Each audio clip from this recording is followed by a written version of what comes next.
오늘부터는 이제 에스겔 1장부터 이제 시작했습니다. 에스겔입니다. 에스겔의 시대는 지금으로부터 따지면 한 2600년 전, 약 2600년 전의 옛날이죠. 그래서 지금 에스겔이 선포하기 시작하는 시기는 남유다가 아직 완전히 멸망하기 전입니다. 그래서 이제 멸망이 이제 뭐 수년, 한 3년 정도, 역사적으로 따지면 그 정도 앞두고 있는 시점에 이제 소명을 받았어요. 그래서 그 바벨론 2차 포로 시기 때에 아마 끌려간 것으로 이제 학자들은 보는데, 그래서 아직 멸망하진 않았습니다. 그러나 이제 멸망의 목전에 있고 이미 포로되어 온 백성들이 바벨론에 있는 상태, 그렇게 돼 있고, 지금 포로가 돼서 먼저 끌려간 땅 바벨론의 그발강가 델 아비비라고 하는 지역에 지금 끌려와 있습니다. 그래서 에스겔은 포로로 온 지 이미 벌써 한 5년 정도 지난 상태의 약 30세의 나이에 이제 선지자 소명을 받고 있는 상태입니다. 그발강가 지역을 델 아비비다 이렇게 명칭하고 있는데, 그 델 아비비란 말 자체가 홍수로 그발강가 지역을 이제 델 아비비라고 하는 이유가 이제 홍수로 이제 폐허가 된 땅이라는 의미거든요. 그래서 말 그대로 늘 홍수로 물이 범람하고 좀 이게 황폐한 지역, 그래서 뭐 다른 이름으로 하면 홍수의 언덕이다, 이렇게 이제 이름 불렸다고 해요. 그래서 이 좀 척박하고 어려운 환경에 이제 와 있는 이유는 아마 역사학자들은 거기에 이제 수로를 개설하기 위해서 이 포로들을 데려와서 거기서 일을 시켰다, 이렇게 이제 해석을 합니다. 그래서 아주 척박하고 힘든 환경에 포로가 되어서 와서 이제 노동을 하고, 이렇게 나라 일은 그 상실감도 있고 그런 상태에 있는 백성들을 향하여 이제 선포하라고 지금 명령을 받고 있습니다. 원래 그 부시의 아들이라고 좀 나오는데, 에스겔이, 그러니까 사독 계열의 제사장이거든요. 근데 제사장인데 뭐 지금은 제사 직무를 할 수 없는 상태죠. 근데 그 상태에서 에스겔이 이제 하나님 앞에 선지자로 부름을 받는 이제 그렇게 되는 이야기들이 지금 오늘 나오고 있습니다. 그래서 에스겔의 이름은 하나님은 강하시다, 또는 하나님께서 강하게 하신다, 이렇게 이름의 뜻이 그렇습니다. 그러니까 그때 그 땅에서 에스겔에게 임하셨던 하나님의 음성은 지금 우리의 삶에도 동일하게 있다, 이 사실을, 이 말씀을 읽는 가운데에 우리가 그 사실을 기억하시면서 이 말씀들을 읽어가기를 예수님의 이름으로 축복합니다. 또 늘 하나님의 말씀과 메시지가 우리 가운데 있음에도 불구하고, 오늘 이제 말씀 본문 안에서 나오는 이야기처럼 말씀을 거절하고 듣지 않는 것이 문제다.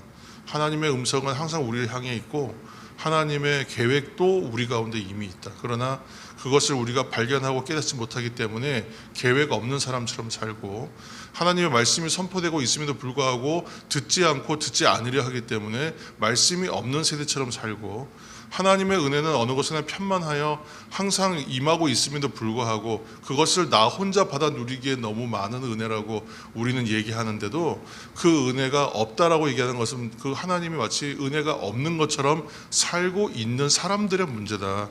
지금 이제 에스겔에서는 초반에 1장 3장에서 그 문제들을 다 지적하고 하나님의 음성으로 선지자에게 주는 말씀으로 선포하면서 시작합니다. 그러니까 이 내용들을 잘 가지고 있어야 됩니다. 이 내용들을 잘 가지고 있어야 되고, 이거는 에스겔서를 잘 읽기 위해서가 아니라 성경 말씀 잘 읽기 위해서는 이 마음을 가지고 하나님의 말씀을 대할 때에 하나님이 그 시간과 그때의 그 상황에 맞는 하나님의 말씀이 우리에게 임하고 있다는 것을 발견하게 될 것입니다. 그래서 하나님의 말씀과 메시지가 있음에도 불구하고 말씀을 거절하고 듣지 않는 불순종의 시대에 성도들은 늘 삽니다. 어느 시대이든 그 불순종의 시대에 살고 있는 것입니다. 그래서 오늘도 우리가 그러한 시대에 살고 있고, 우리에게 그렇게 새롭게 하시는 은혜가 이 에스겔서를 읽는 가운데 있으시기를 다시 한번 축복합니다. 또한 부르심에 합당한 삶을 살지 않았을 때에 백성의 결말이 어떠한가는 우리가 역대기를 읽으면서, 지금 역대기는 마지막 부분과 이 부분이 지금 시대적으로 이어지고 있지 않습니까? 그래서 백성들의 마지막이 어떠한가는 우리가 이미 보았습니다. 그래서 하나님의 적극적인 진노와 어떤 그 심판의 개입이 있다, 우리가 지금 그렇게 확인했습니다. 그래서 그 결과로 에스겔을 포함하여 지금 이스라엘 백성들이 지금 이 척박한 곳에 포로된 땅에 와 있는 것이죠. 그런데 거기서 중요한 것은 이것이 하나님의 심판이지만, 이거 하나님의 심판이고 하나님의 징계이지만, 하나님의 심판과 징계가 있다고 하여 이것으로 끝이냐? 절대 그렇지 않다는 겁니다. 그래서 이것은 구원과 완성을 향해 가는 과정이다. 그러니까 우리의 인생 가운데서 일어나는 마치 하나님의 심판과 하나님의 징계를 받는 것, 채찍을 맞는 것, 매를 맞는 것 같은 상황이 오더라도 그 상황이 끝이 아니라는 거예요. 그 상황이 끝이 아니고 하나님께서 구원과 완성을 향해 가는 과정으로 사용하시는 것이다. 재료로 쓰신다. 이렇게 생각하면서 영원한 하나님 나라가 종국에는 우리에게 주어진다는 이 확정된 결론이 있다는 사실 안에서 흔들리지 않는 믿음이 필요한 것입니다. 그래서 하나님의 말씀은 복음이 되는 것입니다. 심판과 멸망의 메시지인데 그것이 어떻게 기쁜 소식으로서의 복음인가요? 복음이 되는 것입니다. 왜냐하면 그 모든 말씀이 우리를 최종적인 자리로 이끌어 가시기 위한 말씀이기 때문에 복음이 되는 것이죠. 코로나로 인한 어려움의 시기에도 그래서 지금 주시는 말씀이 다 복음이 됩니다. 통으로 복음이 됩니다. 그래서 그 사실을 기억하면서 말씀 읽을 때에 우리의 마음이 주 앞에서 항상 확보되고 확인되고 다시 이제 회복되는 그러한 은혜가 있으시기를 또한 온라인으로 기도하시는 분들 가운데도 축복합니다. 본문으로 우리가 다시 가서 1장에는 이제 일명 그 내생물 환상이라고 하는데, 뭐 우리 지금 말로 들으면 이게 무슨 말인지 이해가 안 됩니다. 그러니까 선지자는 자기가 보고 있는 광경을 글로 말로 묘사했는데 2600년 전에 그 표현력과 그 말로 표현해 놓은 것을 오늘날에 우리가 보기에도 이해가 안 되고 그때 사람들도 당연히 이해가 안 됐을 거예요.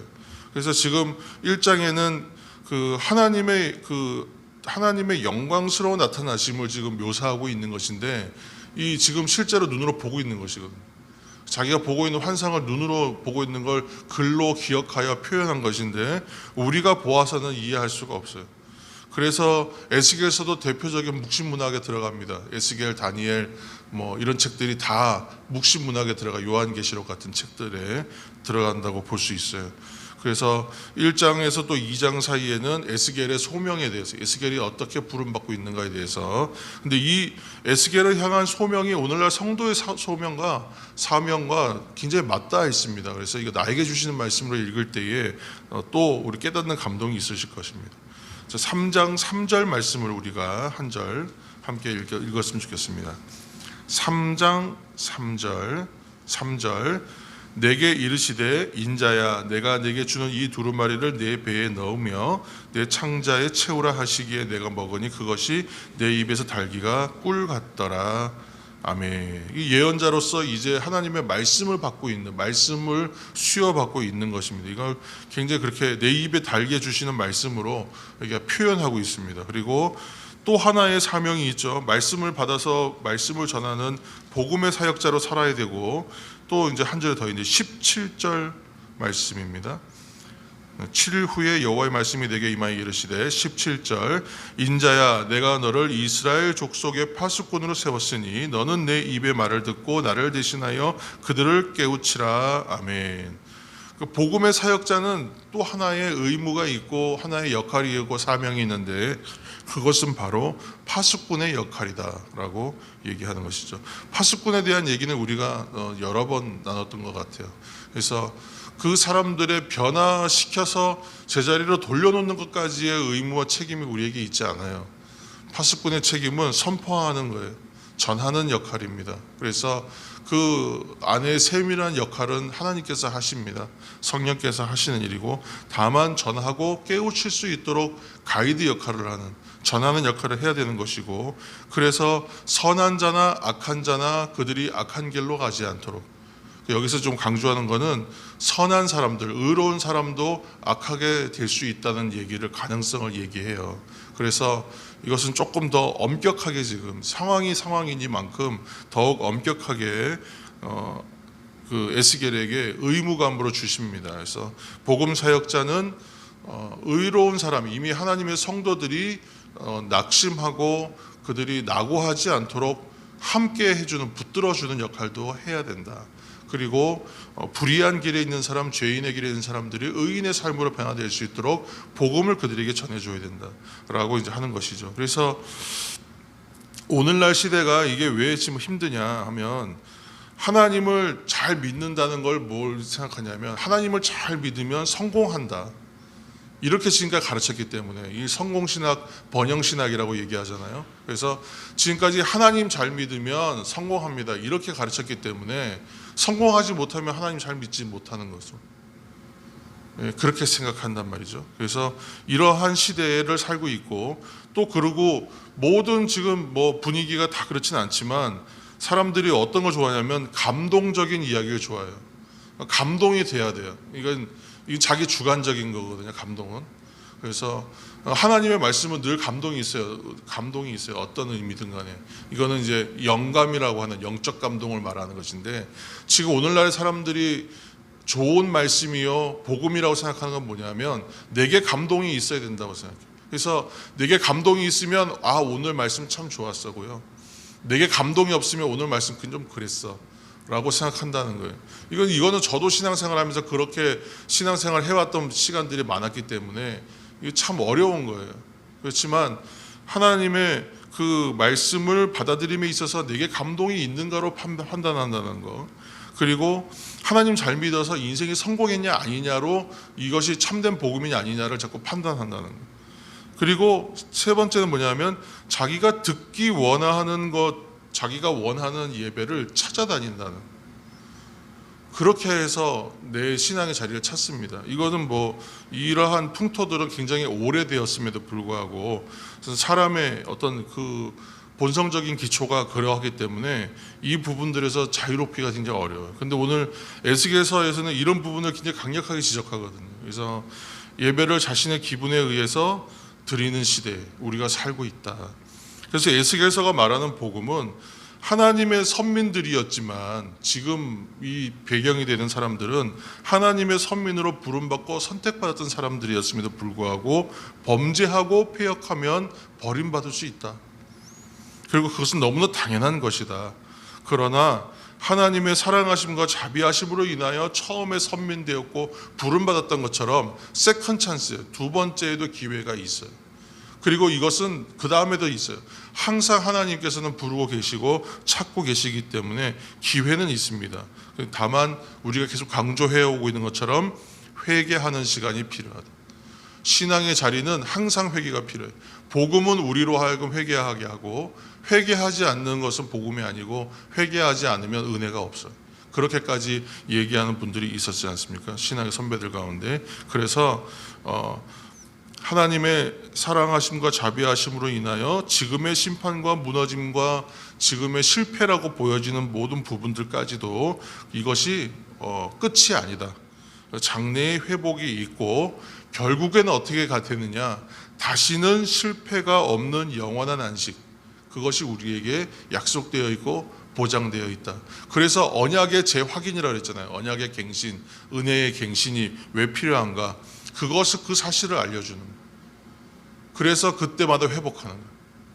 그러니까 회개는 그 자리로 나아가게 하시는 은혜가 있습니다. 바울 사도가 빌립보서 1장 6절 말씀에 그렇게 선포했어요. 너희 안에서 착한 일을 시작하신 이가 그리스도 예수의 날까지 이루실 줄을 우리는 확신하노라 그랬어요.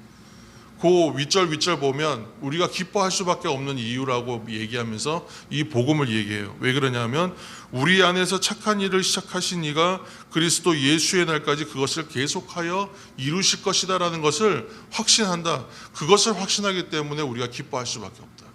빌립보서가 말하는 기쁨은 그거에 근거하고 있다고 얘기하는 것이거든요. 그것처럼 기쁨으로 이러한 복음의 삶에 참여하는 이유가 거기에 있다. 확정된 것이 있다라는 거예요. 그리고 또 하나의 은혜가 있습니다. 오늘 마지막으로 에스겔서 1장 1절 말씀으로 다 마지막으로 한번 읽겠습니다. 에스겔서 1장 1절. 에스겔서 1장 1절. 30째 해 넷째 달 초닷새에 내가 그발강가 사로잡힌 자 중에 있을 때에 하늘이 열리며 하나님의 모습이 내게 보이니. 아멘. 하늘이 열린대. 하늘이 열린. 그러니까 모두가 막혀 있는 것 같은 상황 속에서요, 하나님께서 하시는 일은 뭐냐면 하늘을 열어서 보여주신다. 하나님을 향할 때, 지금 역대기 후반부에 우리가 오면서 역대하를 읽을 때에 주로 얘기했던 것은 한 왕의 시대들을 끊어서 읽어가면서 그 안에서 발견하는 건 뭐냐면 누가 형통하고 누가 잘 되었냐 하면 하나님을 의뢰하고 하나님을 향하는 사람이 잘 되었다 그랬잖아요. 그러니까 하나님을 향하여, 우리가 그 방향성이라고 얘기하는 것이에요. 그러니까 하나님을 향하여 있는 사람들은 모두가 막혀있는 상황 가운데 있을 때에, 마치 지금의 에스겔처럼 모든 것이 막막해 있었을 때, 제사장 가문에 태어나서 제사장의 직무를 하면서 살아야 될 것으로 생각하면서 살았던 사람이 졸지에 그냥 모든 일들을 다 잃고 나라를 잃고 지금 생각지도 않았던 땅에 끌려와 있잖아요. 한마디로 삶의 정체성이 다 무너져 있는 상황. 그때에 하나님께서 하늘을 열어서 보여주시는 거예요. 하늘을 열어서 보여주세요. 그리고 나서 하시는 말씀이 내가 너를 강하게 하리라 담대하게 하리라 이런 말씀 주시지만 너의 삶이 결코 순탄하지는 않을 거야, 이렇게 지금 말씀하고 계시잖아요. 절망스러운 사람의 상황에 사람을 불러서 하나님께서 주시는 말씀은 앞으로 탄탄대로다 라고 얘기하시는 게 아니에요. 결코 순탄하지 않을 것이다, 쉽지 않을 것이다, 그러나 내가 너를 강하게 하실 것이다.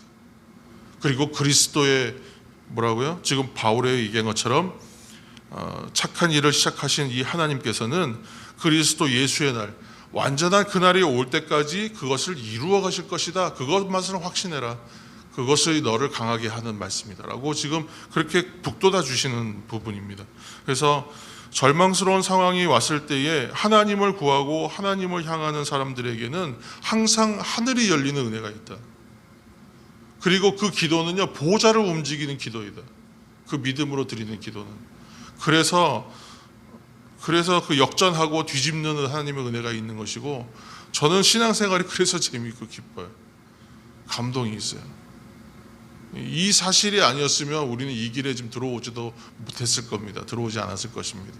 우리가 이 길을 걸어가고 있는 것이 이러한 놀라운 하나님의 은혜 가운데 있다는 사실을 생각하시면서 이 복음으로써 오늘도 승리하시길 바랍니다. 또 이 복음으로 다시 한번 회복하시고 혹시 이 복음의 길에서 벗어난 사람들을 붙잡아주고 또 이 길을 알지 못하는 사람들을 붙잡아내는 우리 성도들, 우리 저희들이 되는 우리 모두가 되는 그 은혜가 있으시기를 예수님의 이름으로 축복합니다.